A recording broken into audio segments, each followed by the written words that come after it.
Hot Cheetos and Takis. Hot Cheetos and Takis. I can't get enough of these hot Cheetos and Takis. Snack, snack, snack, crunch, snack, snack, snack, munch. Hot Cheetos and Takis. Hot Cheetos and Takis. Oh, jeez.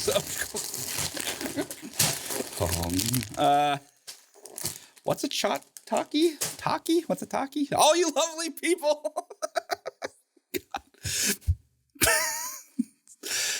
No, seriously though, what is a Taki? I have no idea. Anyway, one last time, right? Anyway, they're delicious. Anyway, I hope you all enjoyed Mr. Gendler's video. I think it is a nice little overview of Plato's allegory of the cave. So I hope, it's a nice little cartoon there. It's cute.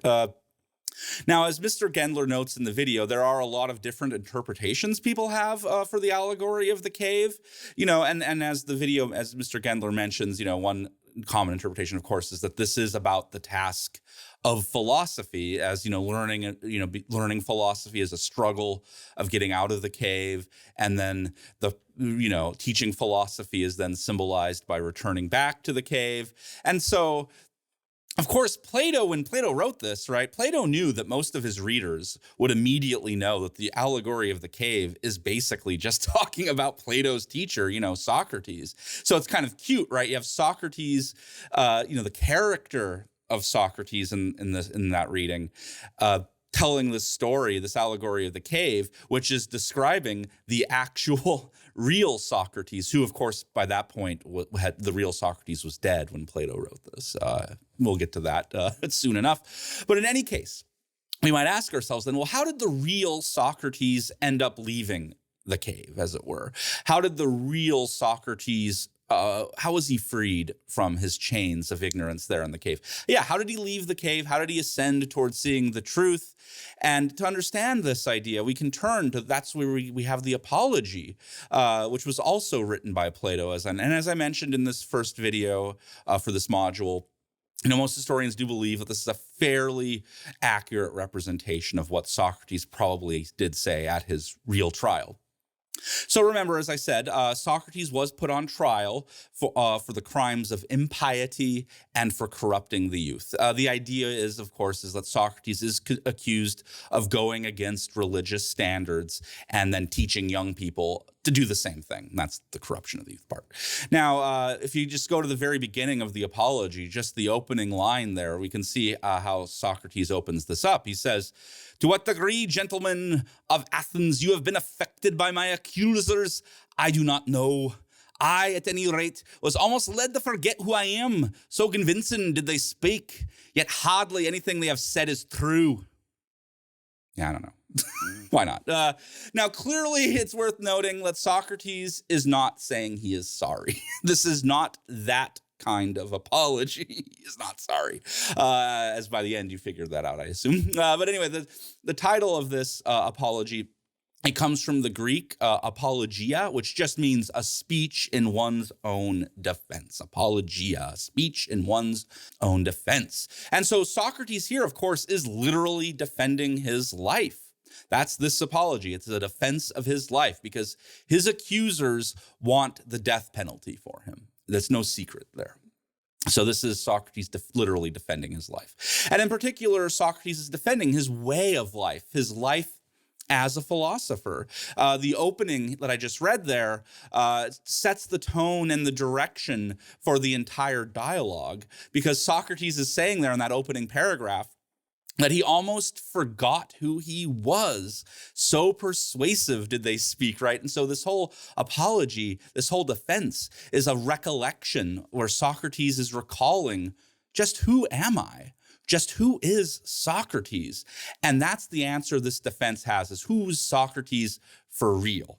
Those people do not understand what they're talking about. They do not know the real me. And so his defense is to stay who he really is.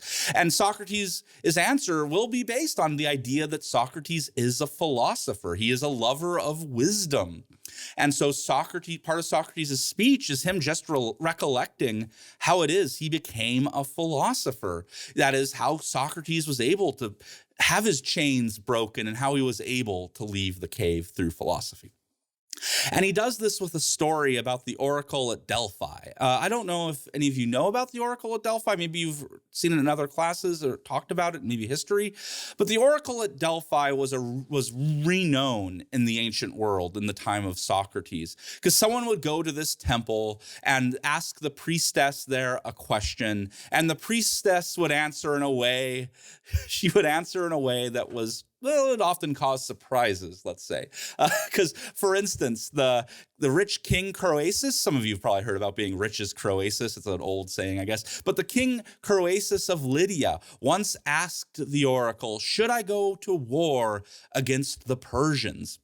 And the oracle answered, if Croesus goes to war, a great empire shall fall.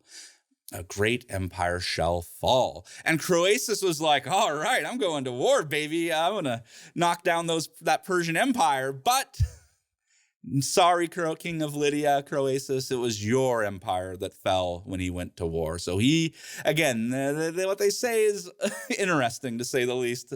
He just misunderstood. And another famous story that maybe more of you know about is another story about the oracle at Delphi. Comes from the story of Oedipus. I assume most of you are familiar in some sense with the story of Oedipus Rex, Oedipus the king, because this is the story where the oracle at Delphi says that Oedipus will kill his father and marry his mother, thus giving rise to a lot of Freud. No, I'm just kidding.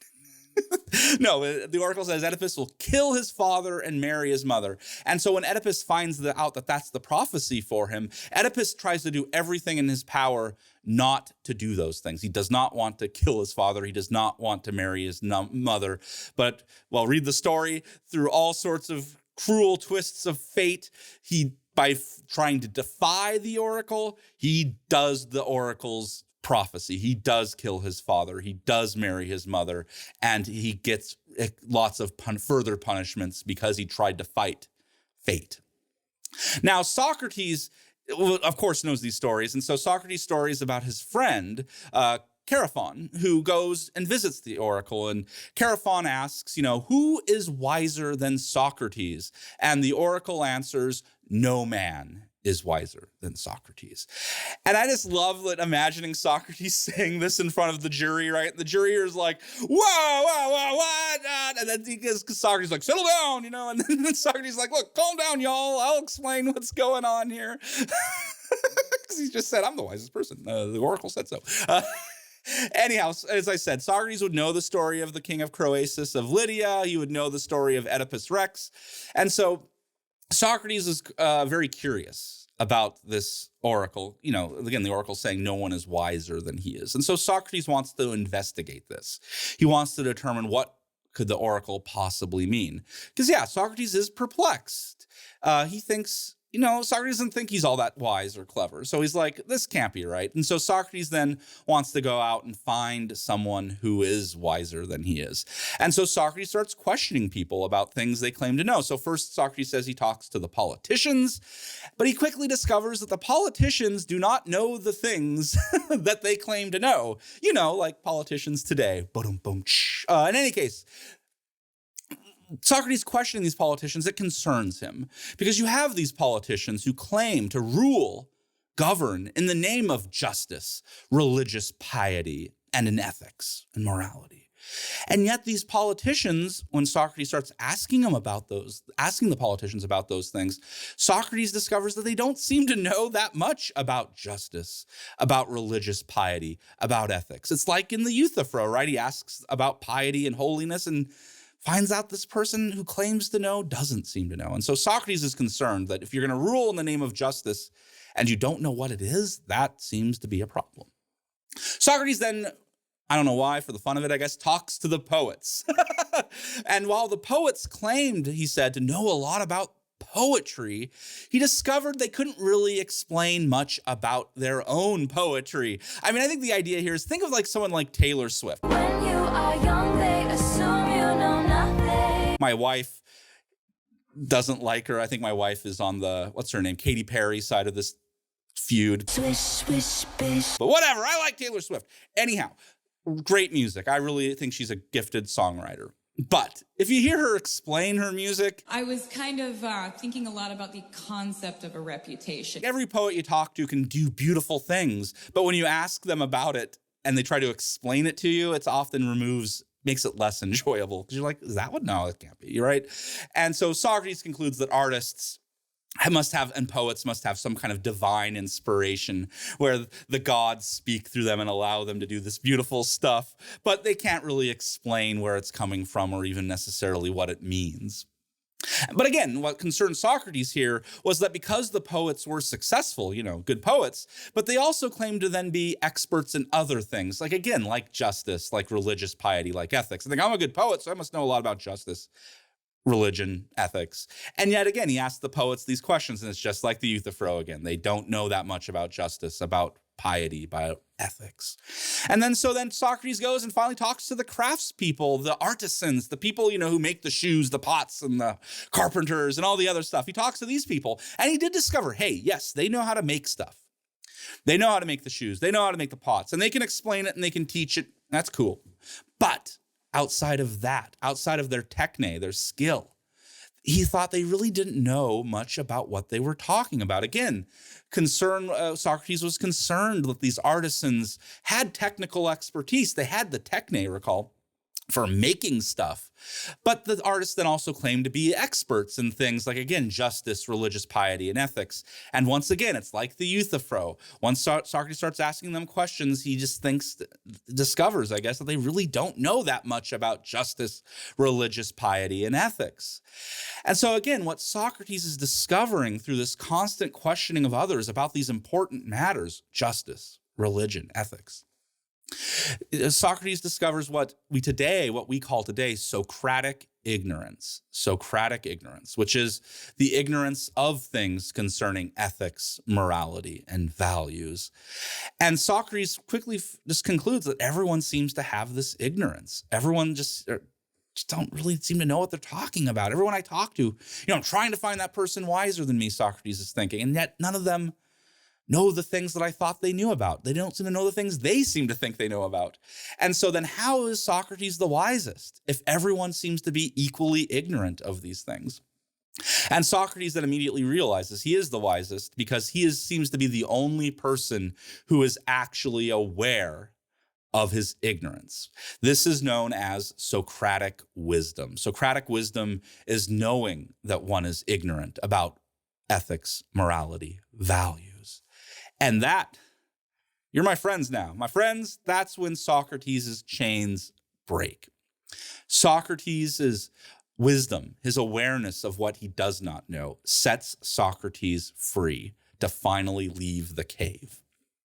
Because the chains break in the moment that you realize that, these shadows on the wall, these things that you've believed your whole life, these things that you've just relied on, they might not all be true. Some might be true, but some might not be. The received wisdom doesn't seem to be the phronesis that we've been hoping for. Because Socratic wisdom is knowing that you do not know the full truth. It knows that you are missing something. And that is when education becomes possible.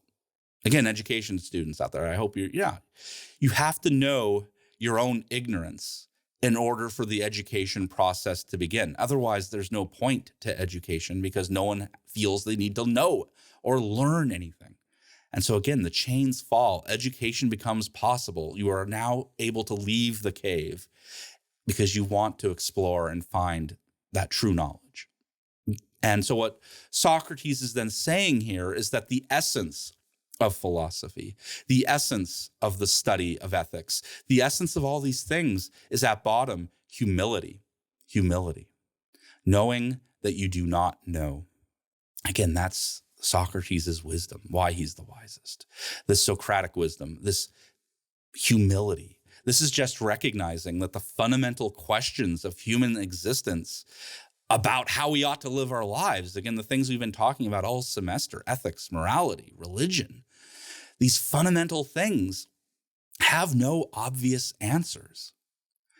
When we start asking too many questions, we discover that the people we think know might not know as much as we initially thought. And yet Socrates thought that most people go out every day of their lives thinking they have it all figured out. And so that's why Socrates sees himself as unique, as the wisest of all men. Again, because he's the only one who seems to have that humility, that knowledge of their own ignorance. And so this humility of Socrates, this humility of philosophy, this humility of Socratic wisdom, this humility of knowing that you do not know it all, that actually is a very restless type of humility, a restless humility, a humility that will not rest, because Socrates respects reason. Socrates respects the truth. So Socrates is restless, because the restlessness of reason drives him to seek the truth. Reason is not content living amongst the shadows once you realize this is not the whole truth. There is something missing. And so that is the restlessness of reason that drives Socrates to leave the cave, even if he has to do so all by himself, to see if he may discover those deeper truths and not just rely on the shadows on the wall.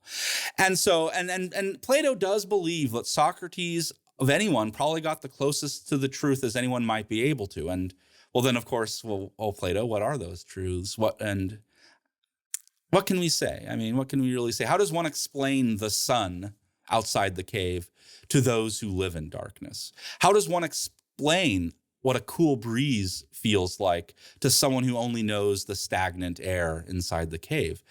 And so what I do know is that Plato and Socrates believe, while this is really hard to describe, maybe even impossible to describe in some sense, you must return to the cave once you've left.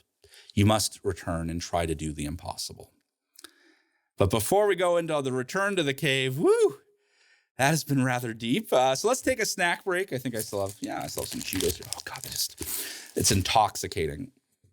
I'm gonna have to try those tacos, whatever they're called. They might be good too. But let's have snacks. I'm gonna snack more than I probably should, but hey, why not? It's the last module, right? You snack, we'll come back. And we'll step back into the cave and see what the heck, why are we going back there?